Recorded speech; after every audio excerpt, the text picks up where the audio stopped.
अवधूत चिंतन श्री गुरुदेव दत्त स्वामी महाराज की जय। जय गुरुदेव जय गुरुदेव जय गुरुदेव।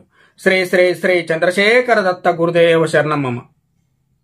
సనాతన ధర్మ ప్రియులారా, మంత్ర జిజ్ఞాసులారా, ఇవాళ మనము మంత్ర సాధనలో దేవతని స్వీకరించే భావాల గురించి మాట్లాడుకుందాం. ప్రధానంగా ఇవి 3 భావాలు ఉంటాయి. ఆ 3 భావాలు ఏమిటి అనే దాని గురించి ఇప్పుడు మనం మాట్లాడుకుందాం. ముందుగా పశుభావము అంటారు మిత్రులారా. దేవి దేవతలు తల్లిదండ్రులుగా నువ్వు ఆ దేవి దేవతల పుత్రునిగా ఉండేదాన్ని పశుభావము అంటారు అనమాట. పుత్రుడు కావచ్చు, సేవకుడు కావచ్చు, దాసుడు కావచ్చు. ఇలా ఇప్పుడు నందీశ్వరుడు ఉన్నాడు. నందీశ్వరుడు దాస్యం, నీకు నేను పూర్తిగా నేను దాస్యం ఉంటానే అన్నాడు. భృంగీశ్వరుడు ఉన్నాడు, దాస్యం అన్నాడు. వీళ్ళందరూ కూడా ఈశ్వరునికి సాన్నిధ్యంలో ఉన్నారు. మహానుభావులు, సిద్ధ సాధకులు. వీళ్ళు ఉన్నదేంది పశుభావం అనమాట. ఏంటి పశుభావం? అర్థమవుతుంది కదా. అంటే ఈశ్వరుడు అనేవాడు, శివుడు అనేవాళ్ళు నా తండ్రి, శివువయ్య నా తండ్రి, నేనైన పుత్రుణ్ణి, నేనైన సేవకుణ్ణి అని చెప్పేసి అని ఉండడాన్ని మనము ఏమంటాము? పశుభావము అంటాం అనమాట. తర్వాత వీరభావము అంటుందన్నమాట. ఈ వీరభావము కేవలము వామాచారము తర్వాత కౌలాచారానికి మాత్రమే వర్తిస్తుంది. ఈ పశుభావం అనేది పూర్తిగా నీకు ఇంకా ఈ 4 వాడుకోవచ్చు అనమాట. వామాచారం వాడుకోవచ్చు, కౌలాచారం వాడుకోవచ్చు, మిశ్రమాచారానికి వాడుకోవచ్చు, దక్షిణాచారానికి వాడుకోవచ్చు. కానీ వీరభావము రెండిటికే వర్తిస్తుంది. ఏందేంది? కౌలము, తర్వాత వచ్చేసి వామాచారము. అంటే నేనే శివుణ్ణి, నా భార్య పార్వతి. నేనే మాతాచా పార్వతీదేవి పితాదేవో మహేశ్వర అని చెప్పేసి అని సంఘాన్ని చూసి తన సొంత భార్య లోపల మాత్రమే ఈశ్వరుని చూస్తాడు, తనలో ఈశ్వరుని చూసుకుంటాడు. దీని వీరభావము అంటారు అనమాట. వీళ్ళే భైరవుడు భైరవి అనొచ్చు మనం.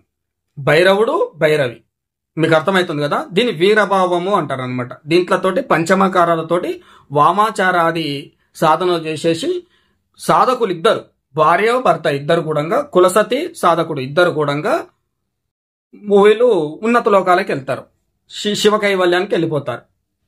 అర్థమవుతుంది కదా మీకు. దీని వీరభావము అంటారు అనమాట.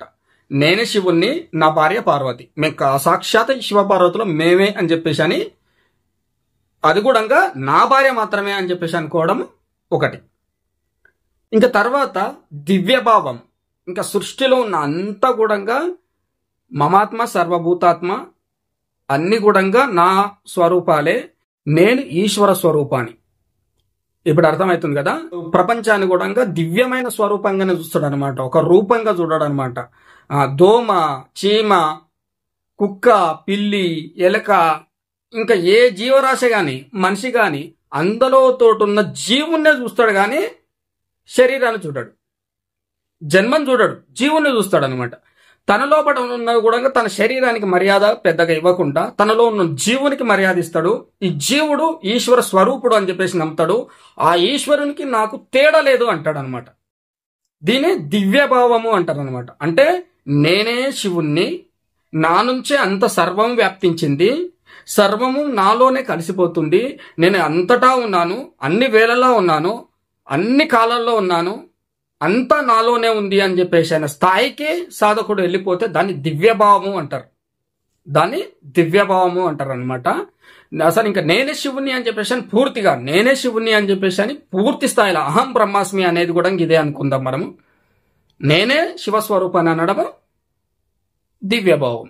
ఇది ప్రధానమైనవి. వీటిని మంత్ర సాధనలో భావంగా స్వీకరించేటప్పుడు ఏదైనా ఒక భావంగా స్వీకరించాలన్నమాట. మీరు సాధన మొదలు పెడుతున్నారు అంటే ఆ మంత్రాది దేవతకు నీకు ఒక బంధం ఏర్పడాలి. ఆ బంధం అనేది భావం ఏర్పడాలి. ఆ భావం అనేది ఒకరు గురువు అని చెప్పేసి అని, ఒకరు తల్లి అని, ఒకరు చెల్లి అని, ఒకరు తండ్రి అని, ఒకరొకరు ఒక్కొక్క భావంతో తీసుకుంటారు. ఈశ్వర స్వరూపానికి స్త్రీ పురుష నపుంసక లింగాలు లేవు, భేదాలు లేవు, లింగ భేదాలు లేవు. ఆ అక్షరం నుంచి వచ్చిన శక్తికి ఏదైతే ఉందో దానికి నువ్వు యద్భావం తద్భవతిగా, నువ్వు ఏదైతే భావంతో నువ్వు ఉన్నావో ఆ భావంగా స్వరూపం తీసుకుంటుంది శక్తి. ఇది బాగా గుర్తుపెట్టుకోండి. అయితే నువ్వు సాధన మొదలు పెడుతున్నావు అని చెప్పేసి అంటే నీకు భావం అనేది నీకు ఏర్పడాలి. ఆ భావం ఏర్పడ్డప్పుడు మాత్రమే ఆ భావంతో నువ్వు పిలుస్తుంటావు దేవతని, నీకు అత్యంత శీఘ్రంగా ఫలితాలు, ఆ దేవతతోటి బంధాలు ఏర్పడతాయి. అట్లా ఈ బంధాలు ఏర్పడాలంటే భావం అనేది ఉండాలన్నమాట. మనము మన ఇంటికి పోయినంత స్వతంత్రంగా ఒక చుట్టాలింటికి కూడా పోం. మన పూర్వ ఏదైనా కొంచెం దూర బంధువు ఉంటే కూడా పోలేము. అత్యంత సన్నిహితుడు కానీ సొంతం నా అనుకున్న వాళ్ళ ఇంటికి తప్ప పోలేము. నేనైతే కొన్ని చూసిన, వాళ్ళు పెరిగిన తర్వాత పుట్టింటికి వచ్చిన తర్వాత కూడా చుట్టాలకున్న స్త్రీలను కూడా చూసిన నేను. ఇదేంటి, పుట్టి పెరిగింది ఈడనే కదా వీళ్ళ రైట్స్ ఎందుకు కోల్పోతున్నారు అనిపించింది నాకు కూడా ఒక్కొక్కసారి. అంటే ఒక అభద్రత భావం కావచ్చు, లేకపోతే ఇంకేదైనా కావచ్చు, మనం వేరు. కానీ నీ ఇంటికి నువ్వు పోయినప్పుడు ఆడేడ ఉంది భావం, ఇది నాది అని చెప్పేసి అనే భావం.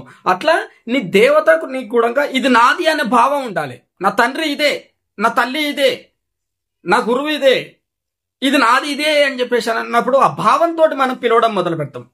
ఆ భావంతో ఉన్నప్పుడు మనకు దూరం ఉండదు ఇంకా. అందుకోసం చెప్పేసి మనం శివుడు గారు అనం, శివుడు అంటున్నాం మనం. ఎందుకు మనం దూరం చేస్తలేం. అమ్మను అమ్మ అంటామా, మనం అమ్మగారు అంటామా? అమ్మగారు అంటున్నాం అంటే మర్యాద ఇస్తున్నాం అని చెప్పేసి అంటే బయట వాళ్ళకే ఇస్తాం. మన అనుకున్న వాళ్ళకి మనం మర్యాద పెద్దగా ఇవ్వం. కారణం ఏంటంటే భావం. ఆ భావంతో మనం లోపల లాక్కుంటాం అనమాట. మనదికి మరీ ఎక్కువ. నార్త్లో అయితే శివజీ, రామ్జీ, జీ అని చెప్పేసి అని మర్యాద పూర్వకంగా ఒక పదం వాడతారు వాళ్ళు. ఎందుకంటే అక్కడ దేవతలు ఎక్కువ అక్కడనే జన్మించారు, అక్కడనే రాజ్యం చేసిరు, వాళ్ళు అక్కడ దాస్యం చేసిరు కనుక అది. కానీ మనం మన గురుస్థానం, ఇప్పుడు మనకి తెలుగు రాష్ట్రాలు గురుస్థానం, ఎక్కువ గురుస్థానం. ఇక్కడనే దత్తప్రభు ఇక్కడనే పుట్టారు, జగద్గురు శంకరాచార్య ఇక్కడనే పుట్టారు, త్రైలింగ స్వామి ఇక్కడనే పుట్టిండు, కావ్యకంఠపని గణపతి ముని ఇక్కడనే పుట్టిండు, ఒక రమణ మహర్షి ఇక్కడనే పుట్టిండు. ఇట్లా సాధకులు మహానుభావులు ఎక్కువ ఇక్కడ ఉన్నారు. సాధకులు అక్కడ లేరని కాదు, నేను అక్కడ లేరని చెప్పేసి నేను అనట్లేదు. అక్కడ దేవతలు ఎక్కువ జన్మించినట్టు చరిత్ర ఉంటే ఇక్కడ గురుస్థానం ఎక్కువ. అందుకోసం చెప్పేసి అని దేవతలతోటి మన బంధాలు, భావాలు ఇక్కడికి అక్కడికి చాలా తేడా ఉన్నాయి. నేను అక్కడ సాధనలో ఉన్నా, ఇక్కడ సాధనలో ఉన్నా, అక్కడ ప్రపంచాన్ని చూసిన, ఇక్కడ ప్రజల్ని ప్రపంచాన్ని చూసిన. అందుకోసం చెప్పేసి నేను మీకు అక్కడే ఇక్కడ ఉన్న తేడాలతో పాటు మీకు నేను భావాలు అని చెప్పేసి అనే దాంట్లో గురించి నేను వివరించగలుగుతున్నాను. ఇదే అర్థం చేసుకోవడానికి ప్రయత్నం చేయండి.